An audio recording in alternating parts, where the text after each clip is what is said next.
Hi, this is Jason Fielder with the Daily Forex Report for March 1st. We are looking at the US-Japanese yen pair first. This particular pair gapped up a little on the open. As you can see, it's already filled that gap.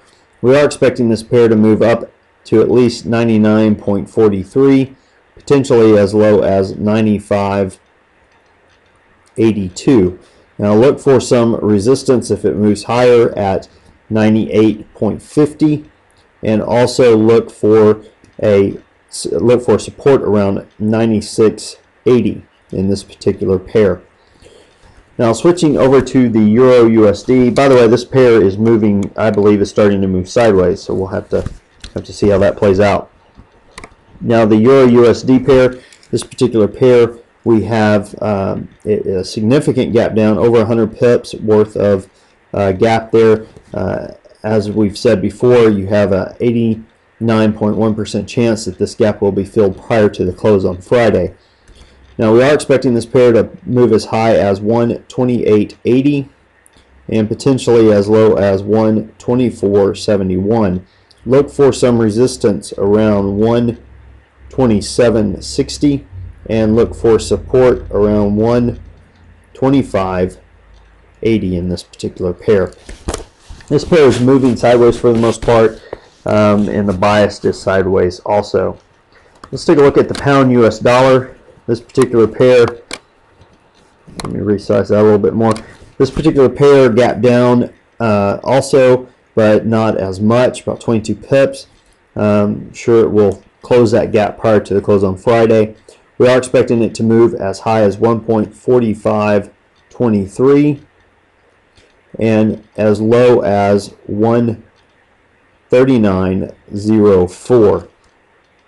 Look for some resistance at 1.4384 and look for support around 142.04 in this particular pair.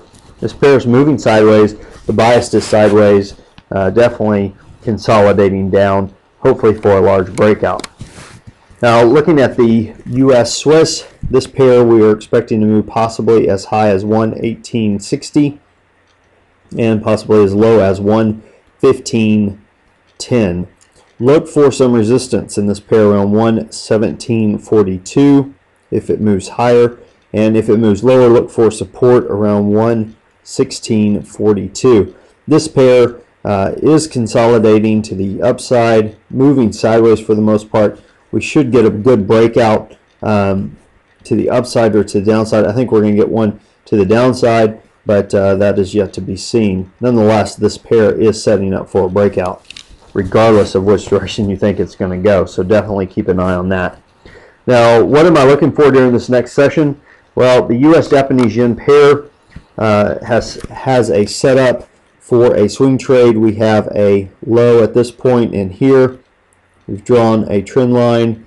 This isn't going to be very straight, but you can draw a straighter one. We have a point at which we're looking to sell. That particular point is 97.03, and we're looking to exit this particular trade 63 pips lower at 96.40. Like I said, that is a 63 pip move. Definitely could see it drop to the downside and right through that point.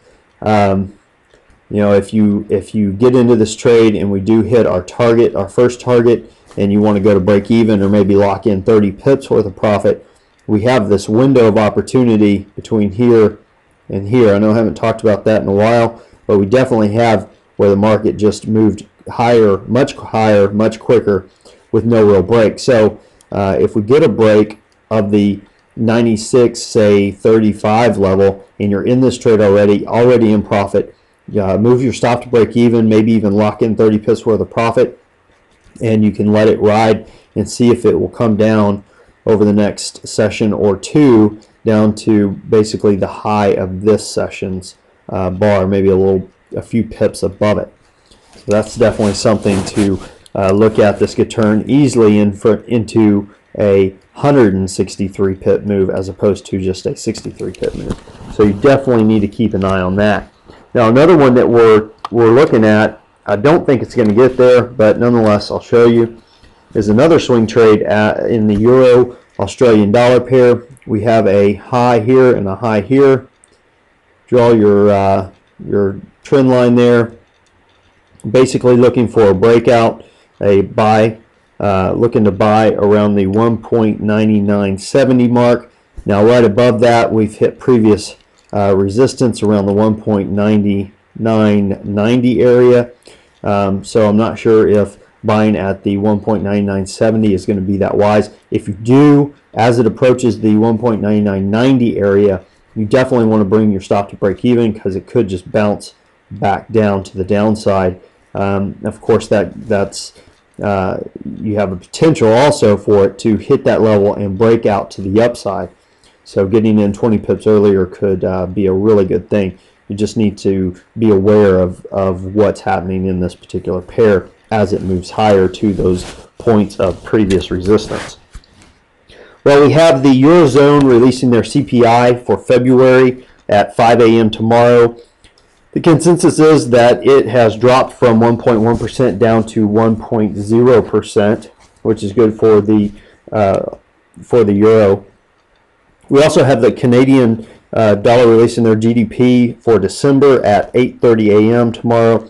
Consensus is that it has dropped from 0.7% into the negatives at negative 0.6%, which is not good news for the Canadian dollar. For the fourth quarter, they're looking at a drop from 1.3% down to negative 3.5%. Here again, not good news for the Canadian dollar. The Australian dollar has their retail sales for January being released at 7:30 p.m. tomorrow. Consensus is that it has dropped from 3.8% down to negative 0.5%. And you also have the Australian dollar Reserve Bank releasing their rate decision at 10:30 p.m. tomorrow.